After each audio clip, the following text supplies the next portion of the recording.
Welcome back. Bulletin کے آغاز میں آپ کو سب سے پہلے کراچی کی موسمی صورتحال بتاتے چلیں کہ کراچی کے مختلف علاقوں میں تیز ہواؤں کے ساتھ موسلادھار بارش کا سلسلہ دن بھر سے جاری ہے اور شہر میں باران رحمت اہلیان کراچی کے لیے زحمت بن گئی ہے۔ مختلف حادثات واقعات میں 5 افراد جاں بحق ہو گئے۔ پاک کالونی میں دوسری منزل کی دیوار گرنے سے رکشہ ڈرائیور جان کی بازی ہار گیا۔ شناخت 50 سالہ ارشد علی کے نام سے ہوئی۔ شہر کی متعدد شاہراہوں پر ٹریفک شدید جیم ہو گیا ہے۔ کئی گاڑیوں کے فیول ختم ہونے سے شہریوں کو شدید مشکلات کا سامنا ہے۔ آئی چندرگر روڈ، صدر شادمان ٹاؤن، گلشن معمار، احسن آباد، نارتھ کراچی میں موسلادھار بارش ہوئی۔ پاور ہاؤس، چورنگی، Orangi town, north Nazimabad, old city area, Malir hall, رفیام ملکہ علاقوں میں تیز ہواؤں کے ساتھ بادل جم کر برسے، جبکہ ماڑی پور میں ژالہ باری ریکارڈ کی گئی۔ کمشنر کراچی نے تمام متعلقہ افسران کو فیلڈ میں رہنے کی ہدایت کر دی۔ کراچی میں باران رحمت زحمت بن گئی ہے۔ بارش کے باعث ایک اور جان چلی گئی۔ بارش کے دوران تیز ہواؤں کے باعث پاک کالونی میں دوسری منزل کی دیوار گر گئی اور ملبے تلے دب کر رکشہ ڈرائیور جاں بحق ہو گیا، جس کی شناخت 50 سالہ ارشد علی کے نام سے ہوئی۔ مزید جان لیتے ہیں اپنے نمائندے ظفر مقصود سے۔ جی ظفر، اپڈیٹ کیجیے۔ دیکھیں جی، بالکل آپ کو بتاؤں کہ آج دوپہر میں ہونے والی تیز بارش اور تیز ہواؤں کے باعث جو ہے پاک کالونی بسم اللہ ہوٹل پہ گھر کی دوسری منزل پہ موجود جو دیواریں ہیں وہ گری اور رکشہ ڈرائیور ارشد علی جو ہے وہ ہلاک ہو گیا۔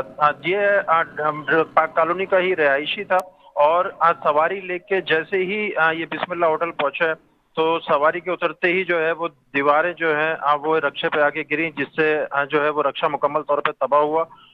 اس میں قابل ذکر بات جو ہے یہ بڑا حادثہ ہو سکتا تھا۔ سواری اس میں 4 افراد سوار تھے، وہ جیسے ہی اترے تو یہ حادثہ جو ہے رونما ہوا ہے۔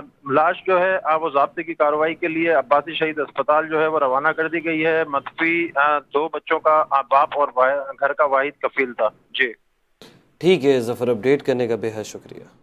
اور یہاں پر آپ کو بتائیں کہ کراچی میں بارش کے پیش نظر حکومت سندھ کی شہریوں سے محتاط رہنے کی اپیل۔ سینئر صوبائی وزیر شرجیل نام میمن کا کہنا ہے کہ بارشوں کے پیش نظر پیشگی انتظامات کیے گئے ہیں اور ضروری عملے کی چھٹیاں منسوخ کر دی گئیں۔ نشیبی علاقوں سے برساتی پانی کی بروقت نکاسی کے لیے اضافی ڈی واٹرنگ پمپز نصب کیے گئے ہیں۔ شہر میں مختلف مقامات پر پہلے ہی چوکنگ پوائنٹس کی نشاندہی کی گئی تھی۔ چوکنگ پوائنٹس کی نگرانی کے لیے عملہ تعینات کر کے اضافی ڈی واٹرنگ پمپ نصب کیے گئے ہیں۔ شرجیل میمن نے کہا کہ صوبائی حکومت کی متعلقہ ادارے اور بلدیاتی اداروں کے افسران کو ہائی الرٹ رہتے ہوئے فیلڈ میں رہنے کی ہدایت کی گئی ہے۔ شہریوں کا تحفظ حکومت کی اولین ترجیح ہے۔ اور شہر کراچی میں حالیہ تیز بارش کے باعث پیدا ہونے والی صورتحال کے پیش نظر ایس ایس پی ملی ڈاکٹر عبدالخالق خود فیلڈ میں موجود ہیں۔ وہ ضلع بھر کے اہم شاہراہوں کا دورہ کرتے ہوئے نکاسیاب اور ٹریفک کی روانی کا جائزہ لے کر متعلقہ عملے کو فوری اقدامات کی ہدایت جاری کر رہے ہیں۔ اسی پر بات کر لیتے ہیں اپنے نمائندے زہیب راجپوت سے۔ جی زہیب، اپڈیٹ کیجیے گا۔ جی بالکل، کراچی میں ہونے والی حالیہ تیز بارشوں کے بعد صورتحال کے مد نظر رکھتے ہوئے ایس ایس پی ملی ڈاکٹر عبدالخالق خود فیلڈ میں متحرک ہو گئے، جہاں وہ ضلع بھر کی اہم شاہراہوں اور مختلف علاقوں کا مسلسل دورہ کر رہے ہیں، زمینی حقائق کا جائزہ لے رہے ہیں۔ ایس ایس پی ملیر ناکسیاب کے انتظامات، پانی کی صورتحال اور ٹریفک کی روانگی کو خود مانیٹر کر رہے ہیں اور موقع پہ موجود افسران و اہلکاروں کو فوری اور مؤثر اقدام کی ہدایت جاری کر رہے ہیں۔ انہوں نے متعلقہ ٹیموں کو سختی سے ہدایت دی ہے کہ نشیابی علاقوں میں پانی کی نکاسی کے عمل کو تیز کیا جائے، ممکنہ ہنگامی صورتحال سے نمٹنے کے لیے الرٹ رہا جائے اور شہریوں کو ہر ممکن سہولیات فراہم کی جائے۔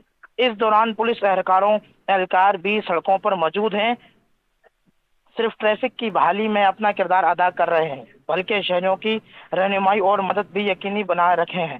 ایس ایس پی ملی ڈاکٹر عبدالخالق نے شہریوں سے اپیل کی ہے کہ غیر ضروری گھروں سے باہر نہ نکلنے سے گریز کریں، احتیاطی تدابیر اختیار کریں اور کسی بھی جی ہنگامی صورتحال کی فوری